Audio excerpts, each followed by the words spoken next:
మీ యొక్క సహాయం కోసం వేడుకుంటున్నాం. దయచేసి మాకు మీ వాక్యం ఏం సెలవిస్తుందో మాకు చెప్పండి. అలాగే ఆ వాక్యం వివరించబడినప్పుడు దాన్ని మేము అర్థం చేసుకొని అంగీకరించడానికి మీ యొక్క పరిశుద్ధాత్మ దేవుని పరిచర్యను మేము అప్పగించుకుంటున్నాం. దయచేసి మాకు సహాయం చేయండి. మా హృదయాన్ని కృతజ్ఞతాభావంతో నింపండి వాక్యం వింటున్నప్పుడు. అలాగే ప్రతి విషయంలో ముందున్న ఈ యొక్క 1.5 hours 2 hours మీ యొక్క సహాయాన్ని వేడుకుంటూ యేసు నామములో ప్రార్థిస్తున్నాం తండ్రి. ఆమేన్. సోటీరియాలజీ, రక్షణ శాస్త్రం. సొటేర్ అనగా గ్రీక్లో రక్షణ. ఆఫ్ కోర్స్ లాటిన్లో కూడా అనుకుంటా. లాజిక్ అంటే చదవడం. సోటీరియాలజీ, సొటేర్ అంటే గ్రీకులో రక్షణ, రక్షణ శాస్త్రం, రక్షణకి సంబంధించిన శాస్త్రం. రక్షణ శాస్త్రాన్ని టైం లైన్లో ఎలా దాన్ని వివరించాలి అని చాలామంది ఆలోచించినప్పుడు వాళ్ళు గో టు బిబ్లికల్ వర్సెస్ అంటే వాళ్ళు 2 విషయాలు ఎక్కువగా ఆలోచిస్తారు. రోమీలకు రాసిన పత్రిక 8వ అధ్యాయం 29 నుండి 30 వచనాల వరకు మనకందరికీ బాగా తెలిసిన వచనాలే, చాలా సుపరిచితం. ఆ వచనాన్ని గోల్డెన్ చైన్ ఆఫ్ సాల్వేషన్ అని అంటారు. అంటే ఎవరు విడదీయలేని చైన్ అని అంటారన్నమాట. రోమన్స్ చాప్టర్ 8 verses 29 to 30 మనము చూద్దాం. ఎందుకనగా తన కుమారుడు అనేక సహోదరులో జ్యేష్ఠుడగునట్లు దేవుడెవరిని ముందు ఎరిగెనో వారు తన కుమారునితో సారూప్యము గలవారటకు వారిని ముందుగా నిర్ణయించెను. మరియు ఎవరిని ముందుగా నిర్ణయించెనో వారిని పిలిచెను, ఎవరిని పిలిచెనో వారిని నీతిమంతులుగా తీర్చెను, ఎవరిని నీతిమంతులుగా తీర్చెనో వారిని మహిమపరిచెను. దాంతోపాటు ఎఫెసీయులకు రాసిన పత్రిక 1వ అధ్యాయం మొదటి 14 వచనాలు లేదా అట్లీస్ట్ 3 నుంచి 14 వచనాలు చూసినట్లయితే కూడా అక్కడ చాలా స్పష్టంగా ఆర్డర్ ఆఫ్ సాల్వేషన్ కొన్ని విషయాలు ఉన్నాయి. దాంట్లో మనము చూసినట్లయితే అడాప్షన్ కనిపిస్తుంది 4వ వచనం నుంచి 6వ వచనం తెలుగులో. అడాప్షన్ కంటే ముందు ఆయన మనల్ని నిర్ణయించుకున్నాడు అని 4వ వచనం మధ్యలో మనం చూస్తాం. అంతేకాకుండా జగత్తు పునాది వేయబడక మునిపే ప్రేమ చేత ఆయన క్రీస్తులో మనలను ఏర్పరచుకున్నాడు కాబట్టి యేసుక్రీస్తు యందు మనకు రిడెంప్షన్ అనగా విమోచన, పాప క్షమాపణ ఇవన్నీ ఉన్నాయి అని చెప్పి ఈ రెండిటి యొక్క సమ్మరినే, వీటన్నిటినే కలగలిపి థియోలాజియన్స్ ఆర్డోశాలిటీస్ అనే దాన్ని తయారు చేశారు. Order of salvation. దాని ఫస్ట్ కింద నుంచి మనము పూర్తిగా వెళ్తే కనుక ఫస్ట్ వచ్చేది ఎలక్షన్. Okay, election. ఫైనల్గా వచ్చేది పైన టాప్లో చూస్తే గ్లోరిఫికేషన్ అంటే మహిమపరచబడము, ఎన్నిక చేయబడడం. ఫస్ట్ మనము ఎలక్షన్ చూద్దాం. ఎలక్షన్, ఎన్నిక చేయబడడం. అది ఇంతకు ముందు మనం చూసిన వచనాల్లో రోమీలకు రాసిన పత్రిక 8వ అధ్యాయం 29-30, అలాగే ఎఫెసీయులకు రాసిన పత్రిక 1వ అధ్యాయం 3-4 నుండి 6 వచనాల వరకు దాంట్లో స్పష్టంగా ఆయన కొంతమందిని జగత్తు పునాది వేయబడక మునిపే ఎన్నుకున్నాడు అనే పదం ఉంది. ఆయన ఎన్నుకున్నాడు, దాంట్లో ఎటువంటి సందేహం లేదు. అది ఎలా జరుగుతుంది ఏంటో అనేది మనం చూద్దాం. ఫస్ట్ ఈ ఆర్డోశాలిటీస్ చూద్దాం, తర్వాత ఎన్నుకున్నాడు. ఆయన ఎవరినైతే ఎన్నుకున్నారో రోమీలకు రాసిన పత్రిక 8వ అధ్యాయం 29వ వచనం ప్రకారం ఆయనను పిలుచుకున్నారు, వారిని పిలుచుకున్నారు, క్షమించాలి. That is called as calling. Okay, పిలుచుకున్నారు అని అంటే సువార్త ప్రకటించినప్పుడు, వాళ్ళు సువార్త విన్నప్పుడు, అజయ్ నిద్రలే, అజయ్ ఇట్రా అని ఎలాగైతే నన్ను పిలిస్తే ఎవరైనా నేను వెళ్తానో, సో అపరాధముల చేత చచ్చిన స్థితిలో ఉన్న మనలని ఆయన తన సువార్త ప్రకటన ద్వారా పిలుస్తాడు.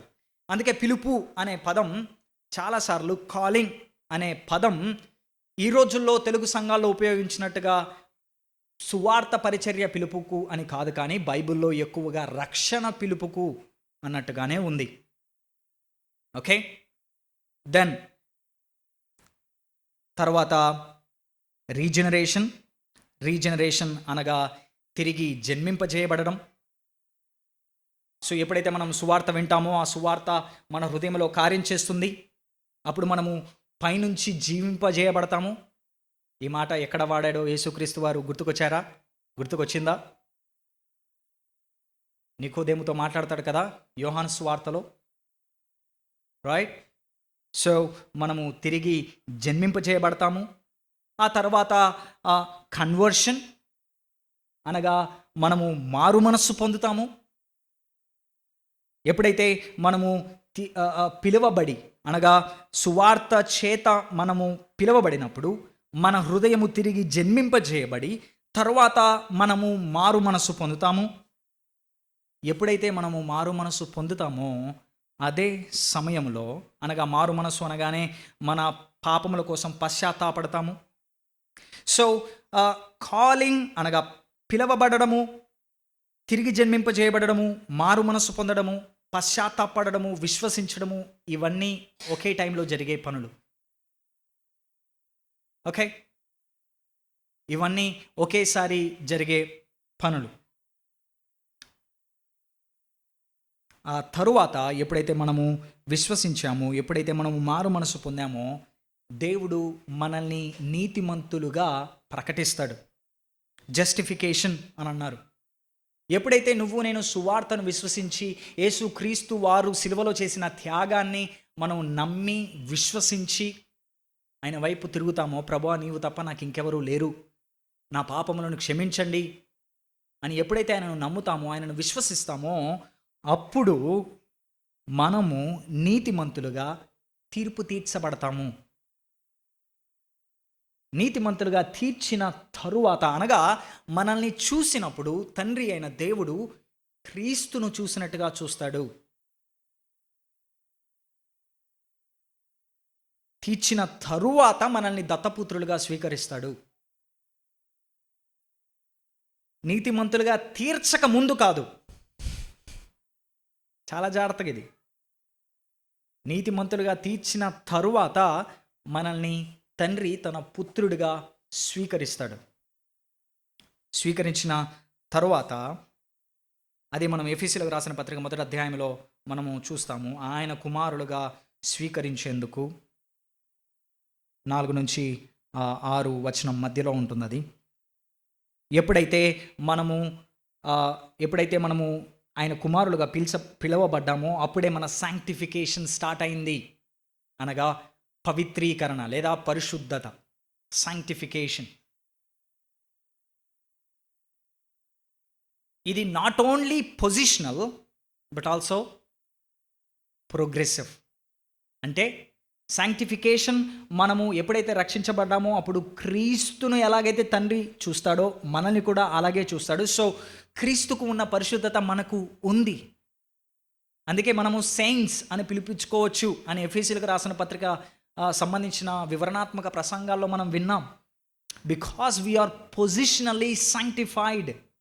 అదే పౌలు తన పత్రికల్లో రాస్తూ మీరు పరిశుద్ధపరచబడిన వారు, ఇప్పటికే మీరు పవిత్రులు అని అంటాడు. సో వీఆర్ పొజిషనల్లీ, దాన్ని తెలుగులో స్థానభ్రంశం అని ఉంటుంది, మరి చాలా కష్టం దాన్ని. Okay, so positionally we are sanctified. But at the same time ప్రతిరోజు మనము సాంక్టిఫై అవుతూనే ఉంటాం.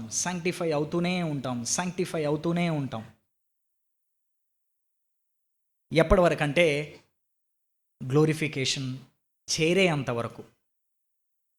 ఓకే, సో ఈ మధ్యలో ఏం జరుగుతుందంటే ఎఫీసీయులకు రాసిన పత్రిక 1వ అధ్యాయం 13-14 వచనంలో చెప్పినట్టుగా పరిశుద్ధాత్మ దేవుడు మనకు సంచకరువుగా ఇచ్చాడు కాబట్టి మనల్ని ముందుకు నడిపిస్తూనే ఉంటాడు.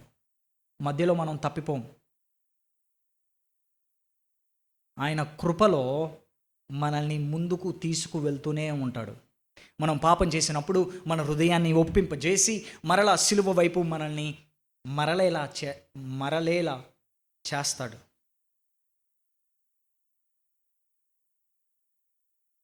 ఒకవేళ నువ్వు నేను మన రక్షణ కోల్పోతాము అనంటే త్రిత్వంలో 3వ వ్యక్తి ఓడిపోతాడు అని నువ్వు నేను చెప్పినట్టే.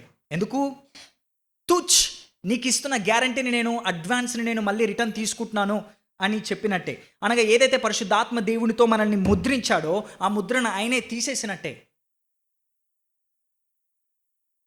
అది జరగదు.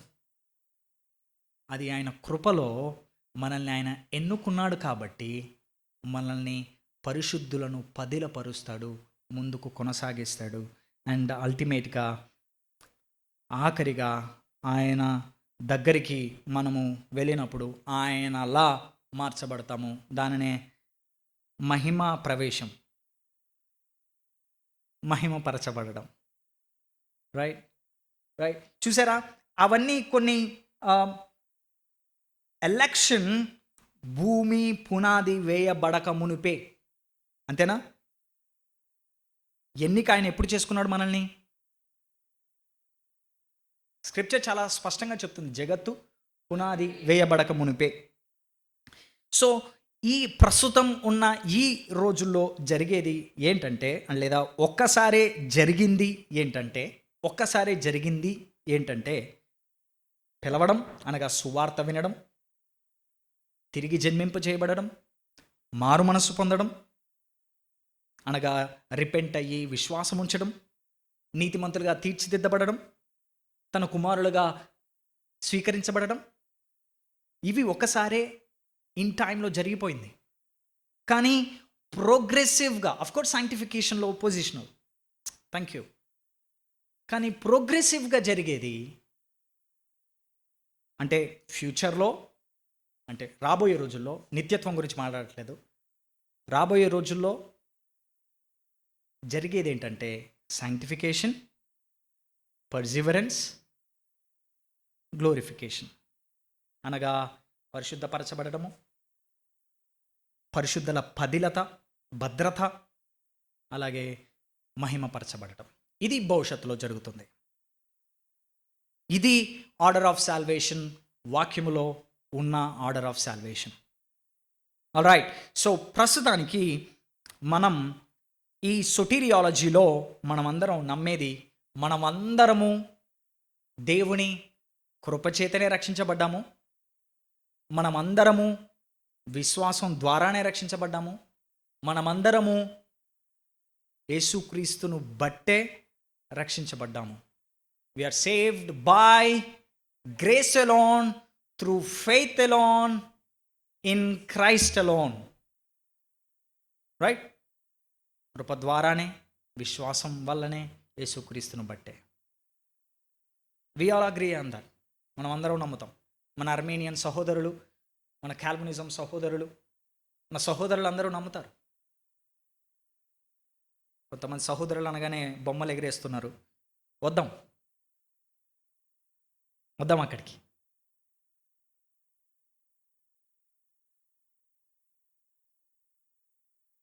సో దేవుని సార్వభౌమ కృప, ఈ పుస్తకంలో దేవుడు తన కృపని రక్షణ విషయంలో కూడా ఎలా చూపించాడు అనేది మనము చూసాం. అట్లీస్ట్ 2 చాప్టర్స్ మనం చదివాం, 3rd and 4th chapter. So ఈ రిఫార్మ్డ్ యూనియన్ ఆథర్స్ ట్యూలిప్ని ఈ పుస్తకంలో ఎక్స్ప్లెయిన్ చేశారు. ఓకే, టీ అంటే సంపూర్ణ భ్రష్టత్వం, యు అంటే అన్కండిషనల్ ఎలక్షన్, షరతులు లేని ఎన్నిక, ఎల్ అంటే లిమిటెడ్ అటోన్మెంట్, నిశ్చయ ప్రాయశ్చిత్తం, ఐ అంటే ఇర్రెసిస్టిబుల్ గ్రేస్, ప్రతిఘటించిన అసాధ్యమైన కృప, పి అంటే పర్సివరెన్స్ ఆఫ్ సెయింట్స్, పరిశుద్ధుల పదిలత లేదా భద్రత. ఓకే, తిమోతి జార్జ్ అనే ఒక థియోలాజియన్ ఆథర్ ఏమంటారంటే, నాకు ట్యూలిప్ నచ్చలేదు, నాకు రోజెస్ నచ్చాయి అని అన్నారు. Okay, roses. ఆర్ అంటే రాడికల్ డిప్రావిటీ, సంపూర్ణ భ్రష్టత్వాన్ని ఆయన టోటల్ అంటే కొంచెం కన్ఫ్యూజింగ్గా ఉంది, రాడికల్ డిప్రావిటీ అంటాను అని అన్నారు. ఓ అంటే రోజెస్లో very interesting, overcoming grace. Okay, irresistible గ్రేస్ని ఓవర్కమింగ్ గ్రేస్. సావరిన్ ఎలక్షన్, సార్వభౌమ అన్కండిషనల్ ఎలక్షన్, దాన్నే ఆయన అలా అన్నారు.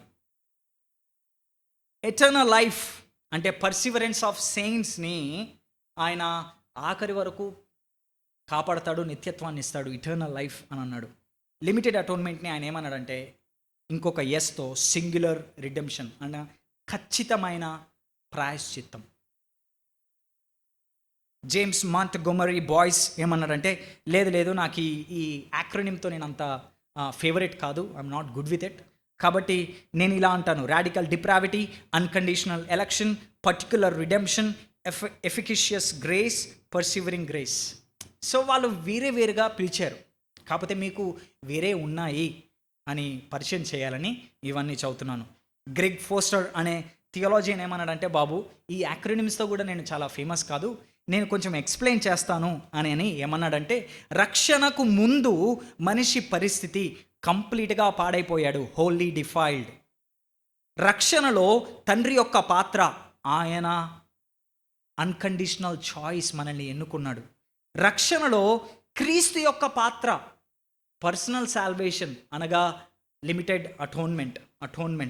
అలాగే రక్షణలో పరిశుద్ధాత్మ దేవుని పాత్ర, సూపర్ న్యాచురల్ ట్రాన్స్ఫర్మేషన్ అనగా ప్రతిఘటించలేని brother, thank you brother, thank you sir, ప్రతిఘటించలేని దేవుని కృప. అంతేకాదు state of man after salvation అనగా రక్షణ పొందిన తరువాత మనిషి యొక్క ఆధ్యాత్మిక జీవితం ఈ భూమిపైన ఏంటి, ఫెయిత్లో కొనసాగుతూనే ఉంటాడు, విశ్వాసంలో ముందుకు కొనసాగుతూనే ఉంటాడు. సో ట్యూలిప్ని వివిధ వ్యక్తులు వివిధ రకాలుగా ఆలోచించారు. సరే, ఈరోజు మనము 2 చూడబోతున్నాం. ఒకటి సంపూర్ణ భ్రష్టత్వం, అలాగే దేవుని షరతులు లేని ఎన్నిక. ఎలా ఈ రెండిటిని మనం ఆలోచిద్దాం. ఈ రెండిటిని మొదటిగా సంపూర్ణ భ్రష్టత్వం గురించి ఆలోచిద్దాం. దాన్ని ఇలాగా డిఫైన్ చేశారు ఒక author. The doctrine of total depravity states that except for the Lord Jesus Christ, all of humanity from the very moment of conception share a corrupt human nature which renders us liable to God's wrath, incapable of any saving good, inclined toward evil, and which leaves us both dead in sin and enslaved to sin. సంపూర్ణ భ్రష్టత్వం అంటే యేసు క్రీస్తు వారు తప్ప మనుషులుగా ఈ భూమిపైన పుట్టిన ప్రతి ఒక్కరూ, మానవత్వం అంతా పుట్టినప్పటి నుండి పాడైపోయిన మనిషి యొక్క స్వభావాన్ని ధరించి దేవుని ఉగ్రతకు పాత్రులై, ఏ మంచి అనగా రక్షించబడడానికి వీలైన ఏ మంచి చేయలేని, చాలా జాగ్రత్తగా వినాలి, రక్షించబడడానికి సహాయం చేసే, దోహదపడే ఏ మంచి చేయలేని, కేవలము చెడును మాత్రమే ఆశించే, ఆఖరికి మంచిలో కూడా వ్యక్తులుగా ఉండి వారి యొక్క పాపములో చచ్చిన స్థితిలో, అలాగే బానిసలుగా ఉన్న స్థితే సంపూర్ణ భ్రష్టత్వం. చాలామంది దీన్ని చాలా తేలిగ్గా తీసేసుకుంటారు.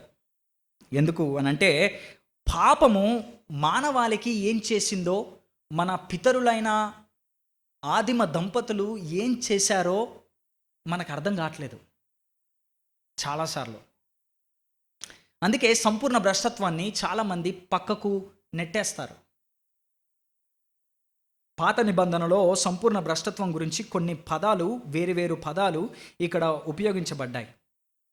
కొంతమంది కొన్ని వచనాలను ఫర్ ఎగ్జాంపుల్ నిర్గమకాండం 32వ అధ్యాయం 30వ వచనం, అలాగే కీర్తనలు 51:9 ఈ వచనాల్లో సంపూర్ణ భ్రష్టత్వాన్ని గురించిన లేదా పాపాన్ని గురించిన మాటలు ఏమున్నాయంటే వాళ్ళు గురిని తప్పారు అని ఉంది. నెంబర్ 1, పాపం గురి తప్పడం. అంతేకాదు, పాపం దేవుడికి ఎదురు తిరగడం లేదా దేవుడి ఎడల తిరుగుబాటు చేయడం. సామెతలు 28:13 అక్కడ ఉంది ఆ మాట. దేవుడికి తిరుగుబాటు చేయడం. అంతేకాదు, సరి అయిన త్రోవను దాటి వెళ్ళడం లేదా త్రోవ తప్పడం. లేవియ కాండం 4వ అధ్యాయం 13వ వచనం. అది పాత నిబంధనలో పాపానికి ఉపయోగించిన వేరువేరు అలంకార పదాలు. మరి కొత్త నిబంధనలో ఏం ఉపయోగించారు? కోర్స్ మనకు తెలుసు, పాపం అంటే హమర్ష్య. దానికి కూడా అదే పదం గురి తప్పడం లేదా ఏదైతే గమ్యాన్ని లక్ష్యాన్ని చేరుకోవాలో దాన్ని సరిగా చేరకుండా పక్కకి వెళ్ళడం. దీన్నే అవినీతి అని అన్నారు. 1 కొరింథీ 6వ అధ్యాయం 8వ వచనంలో దేవుడి మంచితనానికి విరోధముగా అవినీతి పనులు చేయడం అని అన్నాడు పౌలు 1 కొరింథీ 6వ అధ్యాయం 8వ వచనంలో. అంతేకాకుండా పాపం అంటే మరేదో కాదు, దేవుడి యొక్క న్యాయాన్ని, ధర్మశాస్త్రాన్ని లేదా దేవుడి యొక్క రూల్స్ని బ్రేక్ చేయడం అని రోమిలకు రాసిన పత్రిక 4వ అధ్యాయం 15వ వచనం అని 1 యోహాను 3వ అధ్యాయం 4వ వచనంలో ఉంది.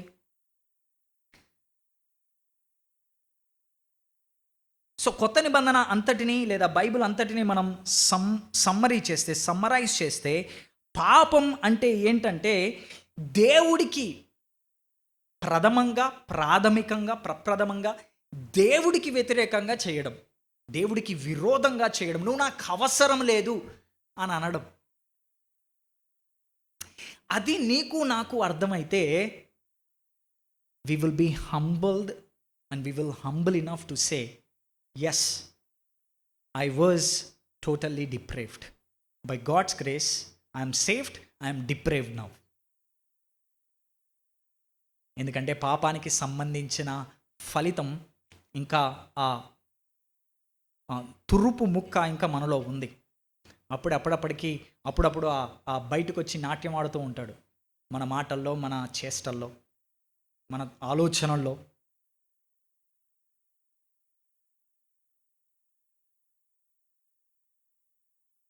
అంతేకాదు, ప్రతి పాపం దేవుడి పరిశుద్ధత ముందు ఖచ్చితంగా శిక్ష పడాల్సిందే.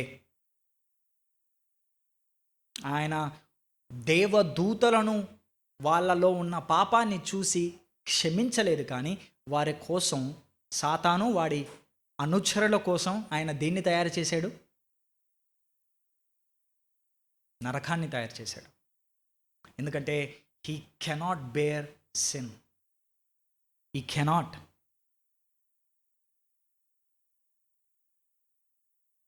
సో వాక్యం సార్వభౌమ కృపలో కూడా ఆథర్స్ చాలా చక్కగా రాశారు.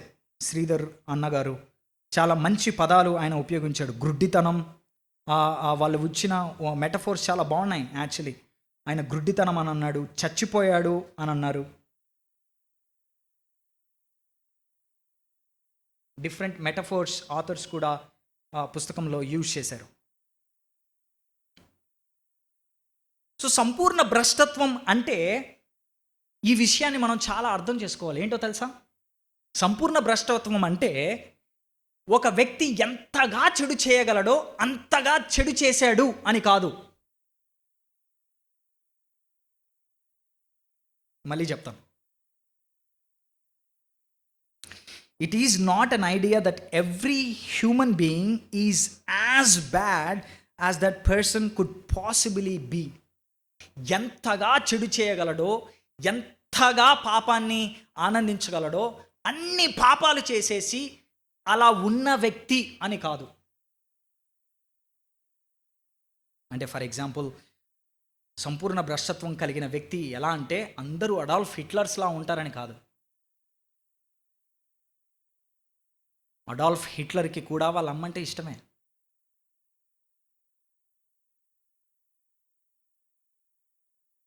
రైట్? ఓకే, సో అతడు అమ్మంటే ఇష్టం కాబట్టి, తనలో కొంచెం మంచి ఉంది కాబట్టి, బ్రదర్ అతడు సంపూర్ణంగా భ్రష్టుడు కాదేమో. బై డెఫినేషన్ సంపూర్ణ భ్రష్టత్వం అంటే అది కాదు. అంటే వాటిలో అసలు ఏ మంచి ఉండదు, కేవలం వాళ్ళు దిశ నిర్భయ కేసుల్లో ముద్దాయిల్లా మాత్రమే ఉంటారు.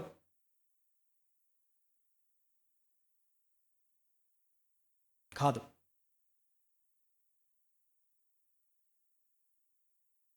సంపూర్ణ భ్రష్టత్వం అంటే ఏంటంటే, ఈ పాపం మన మొదటి పేరెంట్స్ చేసిన పాపం ఏదైతే ఉందో ఆ పాపం వారి యొక్క ప్రతి కేటగిరీని, ప్రతి ఏరియాని, మనిషి యొక్క ఆలోచనలు, మనిషి యొక్క తలంపుల్ని, మనిషి యొక్క మైండ్స్, మనస్సుని, శరీరాన్ని, ఆలోచనని ఆల్రెడీ చెప్పాను. సో వీటన్నిటినీ ఎఫెక్ట్ చేయడమే సంపూర్ణ భ్రష్టత్వం. So I think Charles Spurgeon గారి కోట్ ఒకటి మనం ఫైనల్గా ఐ థింక్ షరతులు లేని ఎన్నికలో అనుకుంటా జాషువా జూడ్ గారు ఒకటి మెన్షన్ చేశారు. చార్ల్స్ స్పర్జన్ అంటారు కదా, ఎలాగైతే సముద్రములో ఒక నీటి చుక్కను తీసుకొని ఆ నీటి చుక్క ఉప్పగా ఎలాగైతే మిగతా అన్ని నీళ్ళతో ఎఫెక్ట్ అయిందో, సముద్రంలో ఉన్న ఉప్పుతో ఎలా అయితే ఆ చుక్క ఎఫెక్ట్ అయిందో, ఎలాగైతే ఉప్పగా ఉంటుందో, పాపం కూడా మనందరినీ అలా ఎఫెక్ట్ చేసింది. మనలో ఉన్న అన్ని కోణాలను, అన్ని విధాలైనటువంటి ఏమందాం, భాగాలందామా లేకపోతే అణువున. థ్యాంక్ యూ అమ్మా. అందుకే యేసుక్రీస్తు వారు యోహాను సువార్త 8వ అధ్యాయం 34వ వచనంలో పాపం ఎవరైతే చేస్తారో వారు పాపానికి బానిసలు. అంతేకాదు, మీరు మీ పాపపు స్థితిలో చచ్చి ఉన్నారు. మీ ఎఫెసీయులకు రాసిన పత్రిక 2వ అధ్యాయం మొదటి 3 వచనాల్లో మీరు మీ యొక్క ఒకప్పటి నేచర్ తోటి ఈడవబడుతున్నారు, మీరు కొనిపోబడుతున్నారు, తీసుకుని వెళ్ళిపోతున్నారు. ఎందుకంటే మనమందరం పాపంతో ఎఫెక్ట్ అయ్యాము కాబట్టి.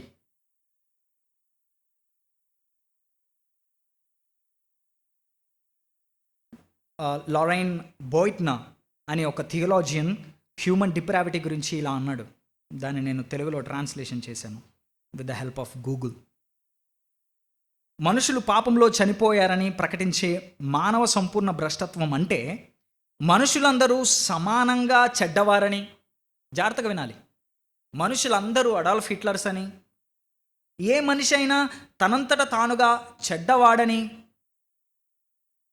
కాదు, ఎవరైనా పూర్తిగా మంచితనం లేనివాడని లేదా మానవ స్వభావం చెడ్డదని కాదు. దాని అర్థం ఏంటంటే పతనం, మనిషి పాపం యొక్క శాపం క్రింద విశ్రాంతి తీసుకుంటాడు కాబట్టి అతడు తప్పుడు సూత్రాల ద్వారా ప్రేరేపించబడ్డాడు మరియు అతను పూర్తిగా దేవుణ్ణి ప్రేమించలేడు లేదా రక్షణకు తగినది ఏది చేయలేడు. అతని అవినీతి చాలా విస్తృతమైనది, కానీ అది అన్నిసార్లు అందరిలో దారుణమైన పాపంగా మనకు బయటికి కనిపించదు. His corruption is extensive but not necessarily intensive.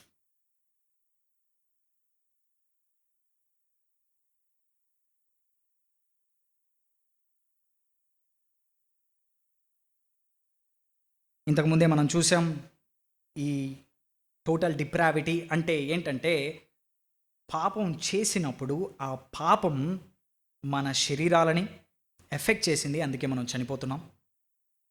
మన మైండ్స్ని అది పాడు చేసింది, అందుకే మనం ఆలోచించే విధానాల్లో మార్పులు. రక్షణ పొందకముందు, ఇప్పుడు we still struggle because of the presence of sin. అందుకే బైబిల్ అని ఉంటుంది రక్షణ పొందకముందు మనము అంధకార స్థితిలో ఉన్నాము అని చెప్పి. కొలసీలకు రాసిన పత్రిక 2వ అధ్యాయంలో మనం అంధకార స్థితిలో ఉన్నామని చెప్తుంది.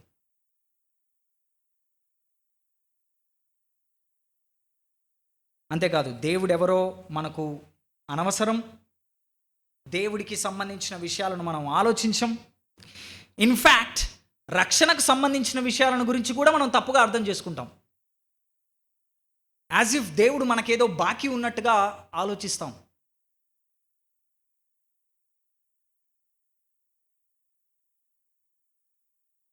అందుకే పౌలు చాలా స్పష్టంగా తన రాసిన పత్రిక, రోమీలకు రాసిన పత్రిక 1వ అధ్యాయంలో చెప్పాడు, మనం ఎంత దారుణంగా పాపపు స్థితిలో ఉన్నామో ఒకప్పుడు రక్షణకి ముందు.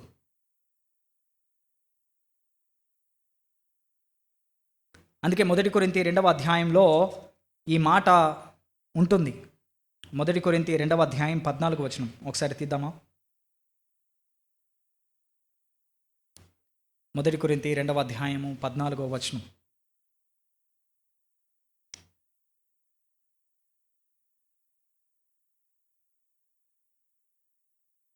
ప్రకృతి సంబంధి అయిన మనుష్యుడు అనగా రక్షణ పొందనివాడు, న్యాచురల్ మ్యాన్, రక్షణకి ముందు ఆ మనుష్యుడు దేవుడి ఆత్మ విషయములను అంగీకరింపడు.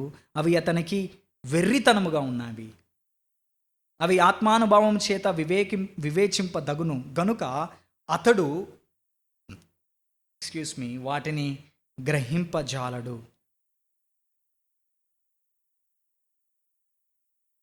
సంపూర్ణ భ్రష్టత్వం ఇదిగో ఇది మనల్ని చేసింది, చేస్తుంది. ఓకే అజయ్, సంపూర్ణ భ్రష్టత్వంలో అంటే ఒక మనిషి ఎంతగా పాపం చేయగలడో అంతగా పాపం చేయడం కాదు, కానీ దేవుణ్ణి వెతకకుండా ఉండడము, ఆ పాపం ప్రతి ఏరియాని అంటే మనిషిలో ఉన్న ప్రతి ఫ్యాకల్టీని ఎఫెక్ట్ చేసింది అని నేర్చుకున్నాం. సో మరి ఈ సిన్ చేయడం ద్వారా మనకి దేవుడికి ఏమైంది? ఈ సిన్ మనతో మనకి దేవుడికి ఉన్న సంబంధాన్ని ఏం చేసింది, ఏం చేస్తుంది? మనకందరికీ బాగా తెలుసు, మనము అందరము మన ఆదిమ పితరులైన పాపము చేత నింపబడ్డాము కాబట్టి మనమందరము దేవుడి ఉగ్రతకు పాత్రులం. ఇందుకు ముందే చెప్పాను, పాపాన్ని ఆయన సహించలేడు. So by nature we deserve God's wrath. మనం అందరం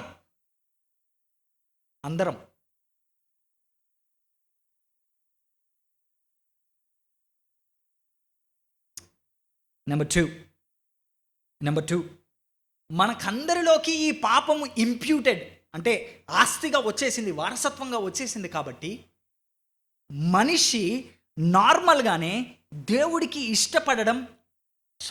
దేవుడికి లోబడడం ఇష్టం ఉండదు. We don't want to or we are unable to obey God. ఇందాకే మనం చూసాం కదా, పాపానికి మనం ఏమైపోయాము? పాపం చేశాం కాబట్టి పాపానికి దాసులం, బానిసలం అయిపోయాం, స్లేవ్స్ అయిపోయాం. సో దేవుణ్ణి మనము వెతకలేదు. అందుకే రోమీలకు రాసిన పత్రిక 8వ అధ్యాయం 7-8 వచనాలు ఒకసారి చూద్దామా? రోమీలకు రాసిన పత్రిక 8వ అధ్యాయం 7-8 వచనాలు ఒకసారి చదువుతారా? నేను చదువుతున్నాను, గమనించండి. ఏలయనగా శరీరానుసారమైన మనస్సు దేవునికి విరోధమై ఉన్నది, అది దేవుని ధర్మశాస్త్రమునకు లోబడదు, ఏమాత్రమును లోబడనేరదు. కాగా శరీర స్వభావం గలవారు దేవుని సంతోషపరచనేరరు. We cannot. పౌలు గారు చెప్తున్న మనం ఇవి చెయ్యము అని చాలా వాటిని సులభంగా తీసుకోవద్దు.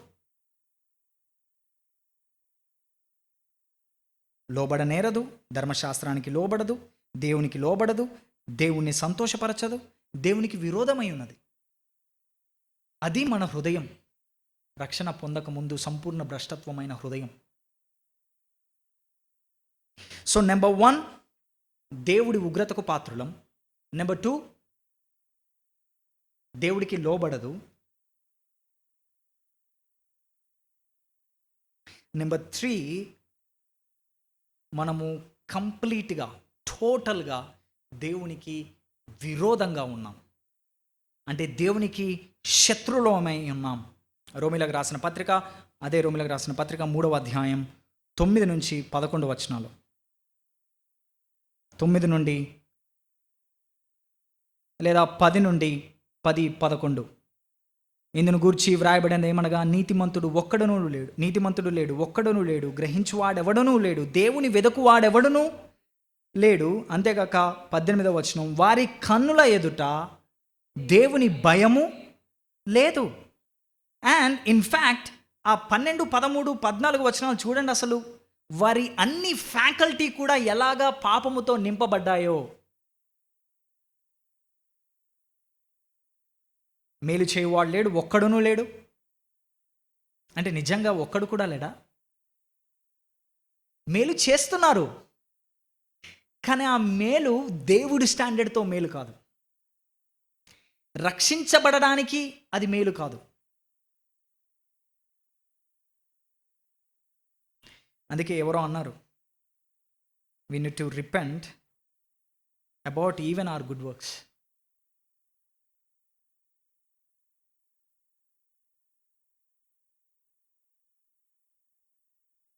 Of course I don't think రక్షించబడిన తర్వాత కాదు ఆ కమెంట్. రక్షించబడిన తర్వాత మన మంచి పనులు ఆయనకు చాలా ఇష్టం. అసలు మంచి పనుల కోసమే రక్షించబడ్డాం.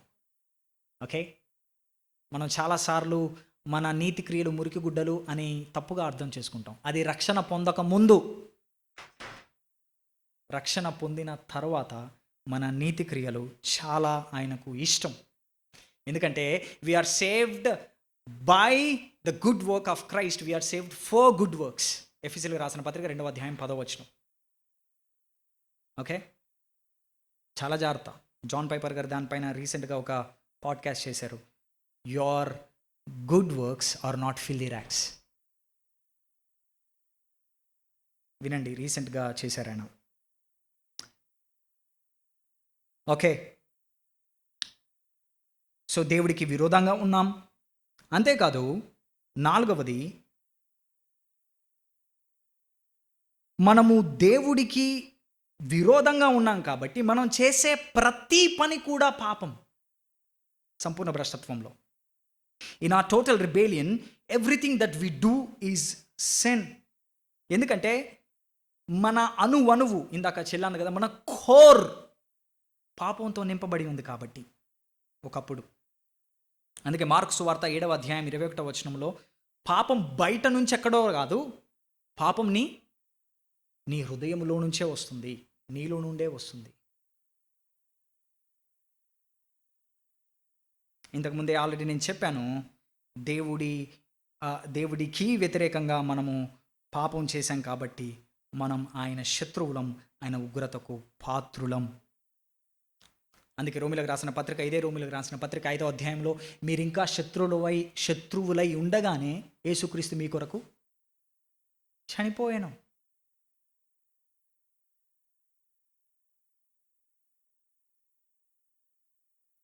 అంతేకాదు, ఒకసారి 1వ అధ్యాయం 18వ వచనం ఒకరు, రోమీలకు రాసిన పత్రిక 2వ అధ్యాయం 5వ వచనం ఒకరు, 3వ అధ్యాయం 5వ వచనం ఒకరు. ఒకసారి తీసి చదువుతారా? 1:18, 2:5, 3:5.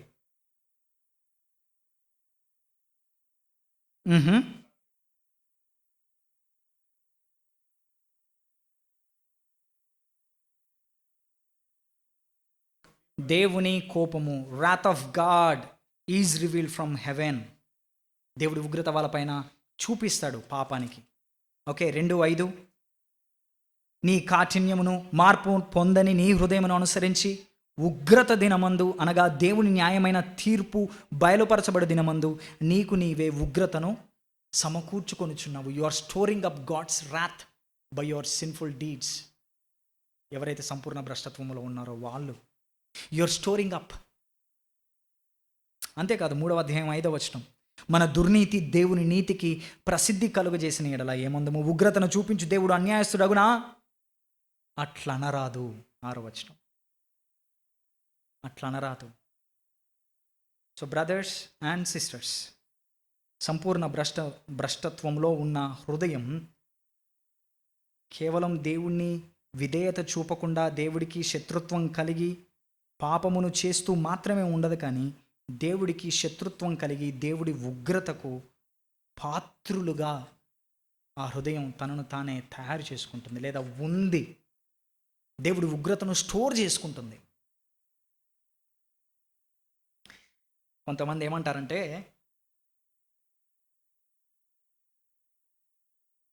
చాలా సంవత్సరాలు సంఘ చరిత్రలో ఎస్ మనం సంపూర్ణంగా భ్రష్టత్వము ఉన్నవారమే అని నమ్మింది. సుమారు 400 సంవత్సరాలు ఏడి వరకు, ఓకే, 400 ఏడి వరకు. Augustine is a main pillar of this truth, radical depravity or total depravity, సంపూర్ణ భ్రష్టత్వం. కానీ తర్వాత ఆయన అయిపోయిన తర్వాత, లేదా ఆయన టైంలోనే, I think if I remember correctly, Pelagius వచ్చాడు. పెలాజియస్ వచ్చేసి ఏమన్నాడంటే, లేదు లేదు లేదు లేదు, దేవుడు మనిషిని చేశాడు, ఆయనకు స్వచిత్తం ఉంది, కాబట్టి అతడు సంపూర్ణంగా భ్రష్టత్వం పొందిన వ్యక్తి కాదు, అతడు తన స్వచిత్తాన్ని ఉపయోగించి దేవుడికి లోబడొచ్చు. అప్పుడు అగస్టిన్ అన్నాడు, మరి ఈ వచనాలన్నింటినీ నువ్వు ఏం చేస్తావు నాయనా? అప్పుడు అక్కడ పెలాజియస్ స్టార్ట్ చేశాడనమాట. అప్పుడు కొన్ని అతడు చనిపోయిన తర్వాత పెలాజియస్ కొన్ని వచనాలని కొంచెం అటు ఇటు చేసి, అనగా మనిషి జన్మతా పాపి కాదు అనేదాన్ని పెలాజియసే యాక్చువల్లీ తీసుకొని వచ్చాడు. దాన్నే ఇప్పుడు మన తెలుగు రాష్ట్రాల్లో పీడీ బ్యాచ్ స్టార్ట్ అయింది. ఓకే, వేరు మారు రూపాల్లో ధరించుకొని అక్కడిక్కడ కనబడుతూ ఉన్నారు ఆంధ్రాలో అంతా. కోర్స్ తెలంగాణ కూడా ఇప్పుడు విపరీతమైన బ్యాచ్లు అయిపోయినాయి, బ్రాంచెస్ ఉన్నాయి. వరంగల్లో ఒకటి ఉంది, సికింద్రాబాద్లో ఒకటి ఉంది, చాలా ఉన్నాయి. జన్మతా పాపి కాదు, కేవలము కర్మతా పాపి. ఇప్పుడు ఈయన కాదు, అది పెలాజియస్ అయ్యగారే స్టార్ట్ చేశారు అప్పుడు 4th సెంచరీలో. అగస్టిన్ వాళ్ళని క్వశ్చన్ చేసినప్పుడు వాళ్ళలో ఉన్న కొంచెం దాన్ని ట్వీక్ చేసి, లేదు మనిషి జన్మతా పాపే, కానీ అతడు కోఆపరేట్ చేయగలడు. దేవుడు 50%, నువ్వు సగం వస్తే ప్రభువా నేను కూడా సగం అడుగేస్తా, మన ఇద్దరం కోఆపరేట్ చేసుకుని రక్షణని మనం కొనసాగిద్దాము. దాన్ని సెమీ పెలాజియనిజం అని అన్నారు. ఓకే, దాన్ని నమ్మే జేమ్స్ అర్మీనియస్ ఆ సెమీ పెలాజియనిజాన్నే పట్టుకొని ఫ్రీవిల్ ఉంది, మనము దేవుడితో కోఆపరేట్ చేయొచ్చు అని చెప్పి స్టార్ట్ చేశాడు. దాన్నే ఫిన్నీ గారు, Charles Finny, very famous guy, Charles Finny, ఆయన ఏమన్నారంటే, మనము సంపూర్ణ భ్రష్టత్వం కాదు అని చార్ల్స్ ఫినీ గారు కూడా ప్రాపగండా ఆయన సిస్టమేటిక్ థియాలజీలో కూడా రాశాడు. ఆయన కూడా సిస్టమేటిక్ థియాలజీ ఉంది. దాన్నే మోడ్రన్ లూయిస్ స్పెరీ షేఫర్ అనేట ఆయన, మనము నమ్మగలం, వీఆర్ ఏబుల్ టు బిలీవ్, మనం నమ్మగలం అని చెప్పి ఈ పెలాజియస్ సైకిల్లో వీళ్ళందరూ వచ్చారనమాట. పెలాజియస్, సెమీ పెలాజియనిజం, అర్మేనియస్, ఫినీ, షేఫర్. కానీ ఈ అగస్టిన్ గారు ఏదైతే మనం సంపూర్ణ భ్రష్టులం అని సుమారు 4వ శతాబ్దం వరకు సంఘ చరిత్రలో బోధించారో, దాన్ని మరలా 16వ శతాబ్దంలో మార్టిన్ లూథర్ గారు వచ్చి, ఎస్ మనము పాపముకు బానిసలం అని చెప్పి, we are bondage to sin. He wrote on bondage of will, right? ఆయన ఒక పుస్తకం కూడా రాశారు, మార్టిన్ లూథర్ గారు. ఆ తర్వాత జాన్ కాల్విన్ గారు కూడా ఆయన ఇన్స్టిట్యూట్స్లో ఆయన మనము స్వచ్ఛందంగా బానిసలం, వీఆర్ స్లేవ్స్ టు సిన్. దాన్నే జోనథన్ ఎడ్వర్డ్స్ గారు మనం కోరుకునేది కేవలం పాపాన్నే అని చెప్పి ఆ తర్వాత రోజుల్లో ఈ టోటల్ డిప్రావిటీని డిఫరెంట్గా ప్రజెంట్ చేశారు. బ్రదర్స్ అండ్ సిస్టర్స్, వాక్యాన్ని పక్కకు పెట్టి హ్యూమన్లీ ఆలోచిద్దామా లేదా వాక్యానికి లోబడదామా? వాక్యానికి లోబడితే ఈ వచనాలన్నిటికీ జవాబులేంటి? ఈ వచనాలన్నిటినీ మనం ఎలా కౌంటర్ చేయగలం లేదా వాక్యంలో ఉన్న సత్యాన్ని నుంచి ఎలా తప్పించుకోగలం? అందుకే థామస్ ష్రైనర్ థియాలజియన్ ఆయన అంటారు, ఏమంటారంటే, ఆదాము నుంచి పుట్టిన సంతానం కేవలం పాపం మాత్రమే చేయదు, వాళ్ళు పాపానికి బానిసలు కూడా. ఏదో అప్పుడప్పుడు చేసే పని కాదు, they are slaves to sin. పాపం వాళ్ళపైన అధికారం చెలాయిస్తుంటుంది. పాపం వాళ్ళపై ఆధిపత్యం చెలాయిస్తుంది, వాళ్ళను రూల్ చేస్తుంది. అందుకే వెస్ట్మిన్స్టర్ కన్ఫెషన్ ఇలా చెప్తూ ఉంది, ఏంటంటే, మన ఆది దంపతులలాగా లేదా ఆదిమ దంపతులలాగా, ఆదాము హవ్వలాగా మనమందరము పాపములో చచ్చిపోయి ఉన్నాము. మన ప్రతి అణువణువు లేదా ప్రతి ఫ్యాకల్టీ పాపము చేత ప్రభావితం చేయబడింది. వారు ఎలాగైతే పాపము చేత ప్రతి అణువణువు ప్రభావితం చేయబడిందో అది మనకు కూడా వచ్చింది. దానికి ఫలితంగానే వాళ్ళు ఎలాగైతే అప్పటి వరకు మరణం లేదు, ఎలాగైతే మరణం వచ్చిందో మనం కూడా మరణిస్తున్నాం, పాపాన్నే చేస్తాం, దేవుడి ఉగ్రతకు పాత్రులమవుతాం. కానీ దేవుడు తన కృపలో ఎన్నుకొని మనల్ని రక్షిస్తాడు అని వెస్ట్మిన్స్టర్ కన్ఫెషన్ ఆఫ్ ఫెయిత్ చెప్తూ ఉంది. సో మనం నెక్స్ట్ సెషన్లోకి వెళ్ళే ముందు ఒక్కసారి ఎఫెసీయులకు రాసిన పత్రిక 2వ అధ్యాయం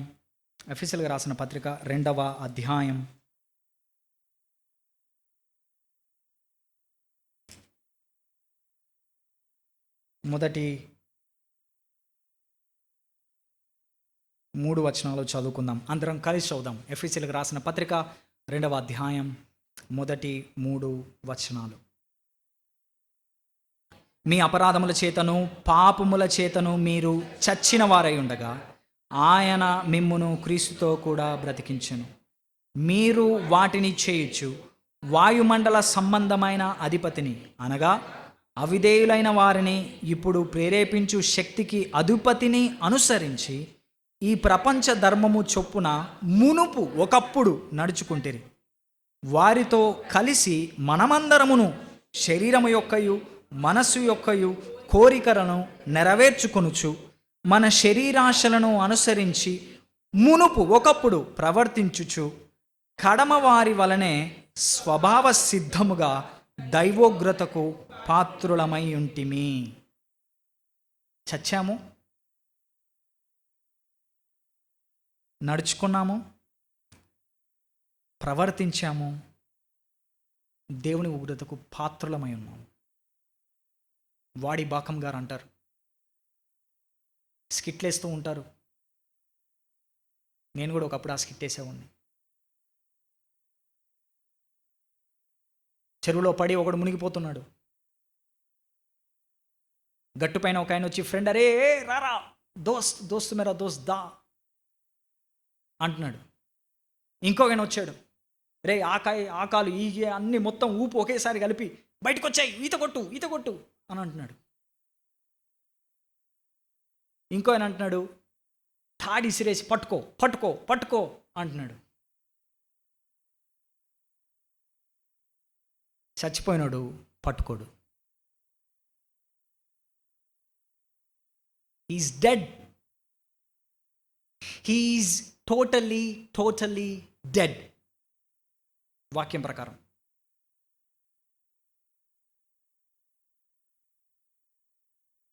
సో నా స్కిట్ ఒక రకంగా ఫెయిల్ అయింది.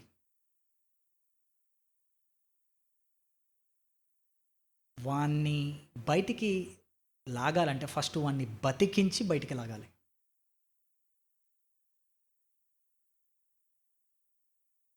డెడ్ పీపుల్, నువ్వు 50 రా, నేను 50 వస్తా, కోఆపరేట్ చేసుకుందాం అనడు.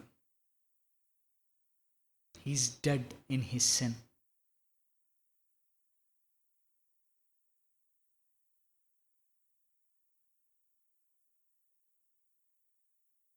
ఇది చాలామందికి పెద్ద ప్రాబ్లం ఉండే డాక్ట్రిన్ ఏం కాదు, సీరియస్లీ స్పీకింగ్.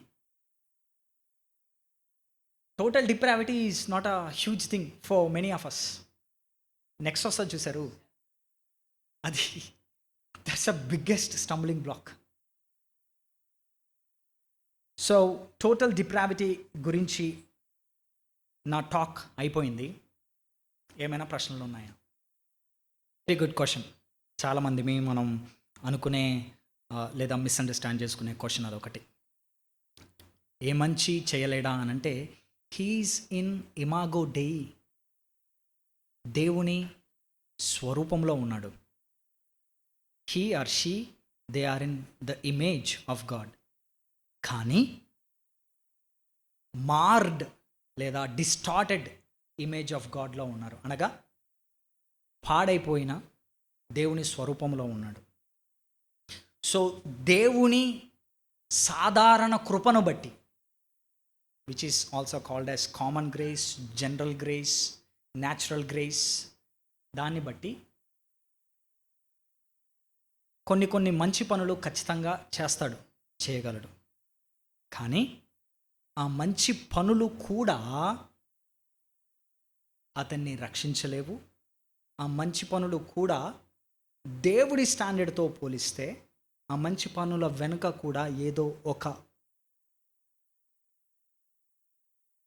స్వార్థం ఏదైనా ఉండే అవకాశం ఉంది. ప్లస్ చెప్పాను కదా, సంపూర్ణ భ్రష్టత్వం అంటే కంప్లీట్గా అసలు మంచే చేయడు అని కాదు. ఎంతగా చెడు చేయగలడో అంతగా చెడు చేయడము లేదా చేసేవాడు అని కాదు బై డెఫినేషన్. Good question. ఎస్ అని పత్రిక 5వ అధ్యాయం 12వ వచనం. ఇట్లుండగా ఒక మనుషుని ద్వారా పాపము ద్వారా మరణమును లోకంలో ఎలాగ ప్రవేశించునో అలాగనే మనుషులందరూ పాపము చేసినందున మరణము అందరికీ సంప్రాప్తమాయను. సో ఆ వచనంలో ఉన్నటువంటి చివరి మాట, మనుషులందరూ పాపము చేసినందున మరణము అందరికీ సంప్రాప్తమాయను అన్న మాట ఎలా ఉంది అంటే, వాళ్ళు అంటే ఆదాము చేసిన పాపం కాకుండానే వాళ్ళు వ్యక్తిగత పాపం చేయడం ద్వారా వారికి మరణం వచ్చినట్టుగా ఉంది. తెలుగు వచనం ఆ యొక్క పాపం చేసినందున ఉంది. అయితే A.W. Pink గారు రాసినటువంటి పుస్తకంలో అది apostle is not here saying that all men sin personally but representatively అని చెప్తూ ద గ్రీక్ వర్బ్ అని చెప్పి సిన్ అనే పదానికి అనే డెఫినిషన్ ఏంటి అంటే, అది AORIST ఇండికేటివ్ యాక్టివ్ టెన్స్లో ఉంది అంటే అది నాకు అర్థం కాలేదు, అందులో కూడా పెట్టారు. సో తెలుగు భాష చదువుతున్నాను. సో నేను తెలుగులో చదువుతున్నప్పుడు నేను అది చూడను కదా. సో గ్రీక్ అని ఎట్లా చూస్తాను, చదివి అయిపోయింది. సో దాన్ని ఏ విధంగా నమ్మాలి? నిజంగా అదే చెప్తుంది, రిప్రజెంటివ్గా ఉంది, పర్సనల్గా కాదు అని ఏ విధంగా నేను నమ్మాలి? That's a very good question. Context. రోమిలకు రాసిన పత్రిక 5వ అధ్యాయం ఏ సందర్భంలో ఎవరి గురించి మాట్లాడుతుంది? రోమిలకు రాసిన పత్రిక 5వ అధ్యాయము 2 కవనెంట్స్ హెడ్స్ గురించి మాట్లాడుతుంది. ఓకే, ఒక కవనెంట్ హెడ్ ఆదాము, ఇంకొక కవనెంట్ హెడ్ క్రైస్ట్. సో అందుకే 15వ వచనంలో ఒకని, తెలుగులో ఒక, 16వ వచనం ఒకని, ఒక్క, 17వ వచనం ఒకని 15 నుంచి 17వ వచనం వరకు ఆదాము హెడ్షిప్ కింద ఉన్న మనమందరం గురించి మాట్లాడుతూ ఆ ఒక్క ఆయన రిప్రజెంటేటివ్ కవనెంట్ హెడ్ ఒక్క ఆయన పాపం చేయడం ద్వారా 18 నుంచి 21వ వచనం వరకు ఇంకొక కవనెంట్ హెడ్ అయిన క్రైస్ట్ మరలా చూడండి 18వ వచనం ఒక్క అపరాధం, ఒక్క కార్యం, ఒక్క మనుషుని అవిధేయత, ఒకని విధేయత. ఇక్కడ ఇద్దరి రిప్రజెంటేటివ్స్ని పరిచయం చేస్తూ ఒకరిలో పాపం చేయడం ద్వారా ఆయన కింద వచ్చిన మనమందరమును కూడా పాపం చేసినట్టు, పాపులమైనట్టు, అలాగే ఒక్క హెడ్ పుణ్యకార్యం చేయడం ద్వారా ఆయనలో విశ్వసించే అందరూ పుణ్యకార్యము చేసిన వారులాగా లేదా నీతిమంతులుగా తీర్చిదిద్దబడతారు అనే విషయాన్ని ఎక్స్ప్లెయిన్ చేస్తూ రిప్రజెంటేటివ్ ఫెడరల్ హెడ్షిప్ అంటారు కొంతమంది రిప్రజెంటేషన్ అని అంటారు, కొంతమంది కవనెంట్ హెడ్షిప్ అని అంటారు. థియోలాజియన్స్ డిఫరెంట్ పదాలతో పిలుస్తూ ఉన్నారు. సో ఆల్మోస్ట్ అదే వచనం మనకి 1 కొరింథీ 15వ అధ్యాయం 21-22లో కూడా ఉంటుంది. దీని గురించి సంబంధించిందే. 1 కొరింథీ 15వ అధ్యాయము 21 నుండి 22 వరకు చూస్తే మీరు చూడండి ఒకసారి. చూస్తారా ఫనీ బ్రదర్? మ్మ్.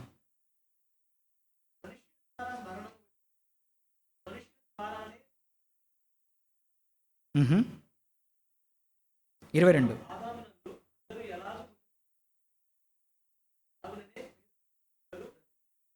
సో ఒక 2 హెడ్స్, ఇద్దరి రిప్రజెంటేటివ్స్ గురించి మాట్లాడుతున్న వచనం అది.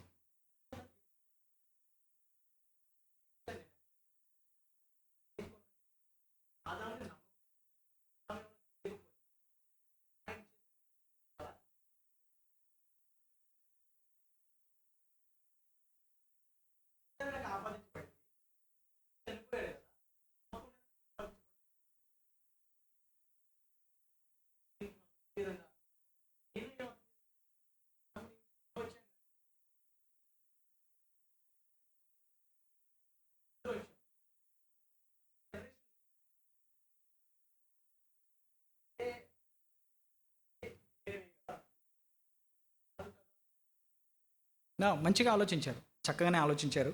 కానీ యేసుక్రీస్తు ఒకవేళ నమ్మడం అవసరం లేకుండా రక్షించబడగలిగే చాయిసే ఉంటే ఆయన అంతగా చెప్పాల్సిన అవసరం లేదు. నమ్మి బాప్తిసం పొందండి, మారు మనసు పొందండి, నన్ను నమ్మండి అని.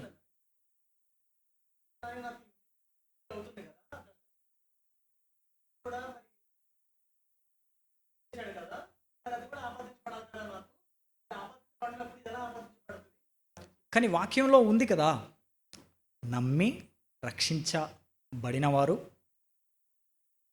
వారికి క్రీస్తు నీతి ఆపాదించబడుతుంది అని చెప్పి. So again we come to the scriptures. వాక్యం చెప్తుంది కాబట్టి. అది ఎట్లా ఉంటుందంటే బ్రదర్, 1 కొరింథీ 1వ అధ్యాయంలో చెప్పినట్టుగా వెర్రితనంలా ఉంటుంది.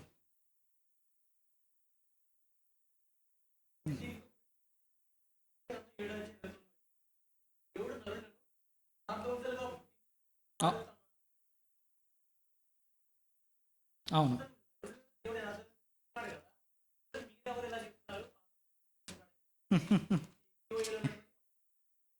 అదే వాళ్ళే ఇప్పుడు ఎప్పుడు అని అనాలన్నమాట. ఎప్పుడు చేశాడు, ఎప్పుడు ఫాల్కి ముందా ఫాల్ తర్వాత అని అడగలవాలని.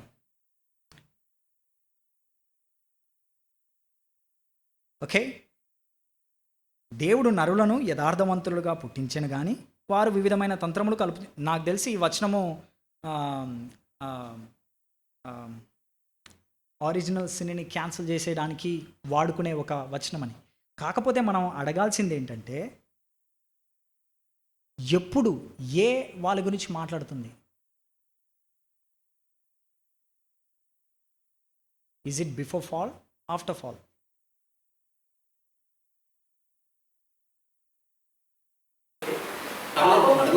చేసాం కాబట్టి మనం పాపం కాదు కానీ అది ముందుగానే మనం స్థితిని బట్టే సో ఆదాము నుంచి మనం ఇక్కడ ఎట్లా డిజైన్ చేస్తాం ఆదాము పాపం కాబట్టి పాపం చేయలేదు కదా and was created first is the upright person right so ఆ కండిషన్ ఎగ్జాంపుల్ ఎట్లా అప్లై చేస్తాం అప్లై చేయలేం కదా ఏ ఎగ్జాంపుల్ పాపం చేశాడు కాబట్టి పాపాత్ములు కాదు కానీ పాప స్థితిని బట్టే మనం పాపలుగా ఉంటాం కదా సో ఆదానికి ఆ కండిషన్ లేదు కదా సో అప్పుడు ఎగ్జాంపుల్ అప్లై అవుతుందా బిఫోర్ ఫాల్ అని చెప్పాలి అది ఈ స్టేట్మెంట్ చెప్పి ఆఫ్టర్ ఫాల్ అని చెప్పాలి అలా కాకపోయినా దాన్ని పాపం చేశాడు కదా సో ఆ పాపం చేశాడు పాపం లేకపోయినా పాపం చేశాడు కాబట్టి ఇక్కడ ఆ చెట్టు స్టేట్మెంట్ అక్కడ అప్లై అవుతుంది అక్కడ అప్లై అవ్వాలి. పాపం స్థితిలో లేకుండానే పాపం చేస్తే మనం పాపంలో ఉండి ఇంకా చేయలేమని so very positive good application very good very good. అక్కడ కాజేషన్ అనేది ఎక్స్టర్నల్ సోర్స్. ఆదికాండం 3వ అధ్యాయంలో ఆదాము పాపం చేయడానికి ఎక్స్టర్నల్ సోర్స్ తనలో లేదు, cast from outside. So wait for the mysteries.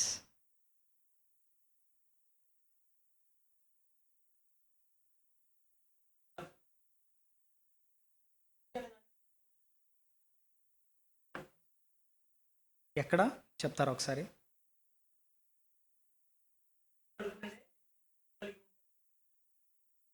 Okay okay 37వ పేజీలో కీర్తన 58. Okay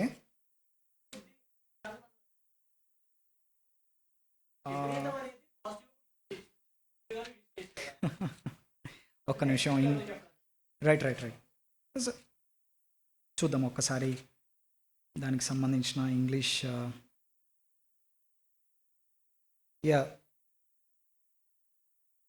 The wicked are estranged from the womb. They go astray from birth, speaking lies. Okay? So, wicked అని already అనేసాడు.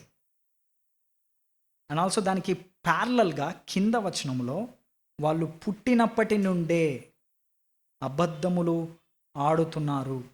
And ఇంకా following 4th వర్స్లో వాళ్ళు విషం, విపరీత బుద్ధి అనేది దానికి కంటిన్యూస్గా ఆ సిన్ని ఎక్స్ప్లెయిన్ చేస్తూ 4th వర్స్లో దే హ్యావ్ వారి విషము నాగుపాము విషము వంటిది. ఓకే, దట్ షోస్ వారి యొక్క సిన్ఫుల్ నేచర్, సిన్ యొక్క ఇంటెన్సిటీ ఆర్ ఎక్స్టెన్సివ్నెస్ని. ఎక్స్టర్నల్ అన్నది కాజేషన్ అంటే నా దృష్టిలో అంటే maybe it's mystery but let's say example మైకేల్కి ఏం తెలియదు, మైకేల్ ఇన్నోసెంట్. సో ఇన్నోసెంట్ అయితే మైకేల్ని మొత్తం ఏదో మోసం చేసి ఆయన ఆ తప్పు చేసినట్టు చేశారు. సో మైకేల్ ఇన్నోసెంట్, నా వల్ల ఆయన తప్పు చేశాడు. సో ఒక ఇన్నోసెంట్ పర్సన్ని దేవుడు శిక్షిస్తాడు, దేవుడు తెలుసు కదా. ఇప్పుడు ఈ Adam is innocent because of the external source he is doing sin, then will God punish an innocent man? God knows, right? But he committed kada. Committed means he disobeyed God. ఏదైతే external causation ఉందో, causation ఉన్నా తనను శపించాడు, ఆదాము చేసినందుకు శపించాడు. So అన్నిటినీ శపించాడు. ఓకే, సో నా పాయింట్ ఏంటంటే, ఎస్ కాజేషన్ బయట నుంచి వచ్చింది, కానీ ఇతను చేసినప్పుడు హీ ఒబేడ్ దిస్ థింగ్, అది ఏదైతే ఉందో దేవునికి మించి లేదా దేవుణ్ణి ధిక్కరించి, నువ్వు నాకు అవసరం లేదు, నువ్వేదో నాకు మంచిది దాస్తున్నావు, నేను దేవతలాగా అయిపోతాను, నీకులాగా నేను అయిపోతానని చెప్పి, దేవుళ్ళలో ఒకనిగా నేను ఉంటానని చెప్పి నువ్వు నా నుంచి దాస్తున్నావు కాబట్టి అని ఒక రకంగా ఆయన ఆజ్ఞలన్నిటినీ తుంగలో తొక్కి he committed. So he is responsible for his sin. So God made everything and see everything as good. Yes. ఆయన చేసిన ప్రతి మంచిది మంచిదని. So when he made Adam and Eve, he saw them also good. So how can bad comes from good? So దేవుడు దాన్ని చాలా పర్ఫెక్ట్గా చేశాడు కదా దేవుడు. God made with his own hand and how can and evil comes from good. అంటే good అంటే ఇప్పుడు ఎవరు మీ దృష్టిలో? Adam and Eve. Oh And there is no sin in Adam. God made them perfect. అదే అంటే జస్ట్ అంటే దేవుడు మంచిదిగా చూసాను ఆయన సొంత చేతులతో కాబట్టి ఒకటి మంచిది కాదన్నాడు, అది వేరే విషయం. అంటే అన్నీ కాదు అని చెప్తున్నాను చేస్తాను. ఆయన ఇమేజ్లో సో ఆయన స్వరూపం ఇచ్చి సో మన వల్లే ఒకరిని చేద్దాం అనుకున్నాడు. సో మన వల్లే అన్నప్పుడు ఆయన సొంత క్వాలిటీస్తో మనం బిల్డ్ చేశారు కదా. సో అంత మంచి వ్యక్తిలో నుంచి అంత చెడు ఎలా వస్తుంది అనేది కూడా ఒక క్వశ్చన్ నాకు కూడా ఇష్టే. But I asking whether to do. దేవుడికి ఈ కెనాట్ సీన్ అని ఎందుకు ఈ కెనాట్ సీన్, కానీ మనకి ఎంత మంచిది చేయగలమో అంతే పాపం చేయగల సామర్థ్యం ఉంది. అదే దట్ మ్యాన్ అండ్ గాడ్. ఈ కెనాట్ సీన్ బట్ ఈ కెన్ సీన్. ఎప్పుడైతే ఈ కెన్ సీన్ అనేటువంటి ఎప్పుడైతే మనలో పెట్టాడో ఆటోమేటికలీ మనం చేయడానికి ఆస్కారం ఉంది. అదే కదా దేవుడికి మనకి difference. Yeah almost. And also ఇందాక అక్క రిమైండ్ చేస్తున్నట్టు at the time they have free will. They can obey or disobey and they chose to డిసొబే.